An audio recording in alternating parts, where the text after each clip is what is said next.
નમસ્તે ખેડૂત મિત્રો, આપણે મગફળીમાં પાણી વારવા માટે એક મસ્ત જુગાડ બનાવેલ છે. જે મગફળીમાં પાણી વારવા માટે ન ધોરિયો નાખવો પડે, ન ધોરિયાની જગ્યાએ મગફળી ઉપાડવી પડે કે ન મગફળીમાં નુકસાની થાય.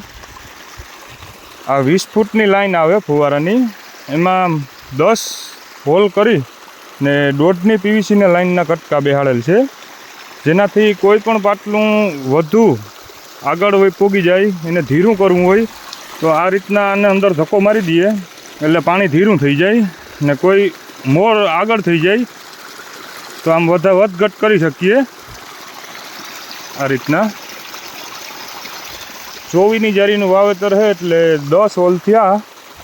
તમારે જે પ્રમાણે જારીનું વાવેતર હોય એ પ્રમાણે હોલ કરી લોખંડની લાઈન 1.5ની હોય એને ગરમ કરી અહીંયાથી હોલ કરી એમાં પીવીસીની લાઈન ફિક્સ હાર્ડ બેહે ને એ રીતના કરવાના હોલ. જો એક સરખું પાણી બધાય પાટલામાં જાય ને પાણી વારવાની ખૂબ જ મજા આવે. કોઈ પાવડો ન જોઈએ, કોઈ ધોરિયો ન નાખવો પડે. ને આના વિશે કોઈ માહિતી જોતી હોય તો કોમેન્ટમાં જરૂરથી પૂછો.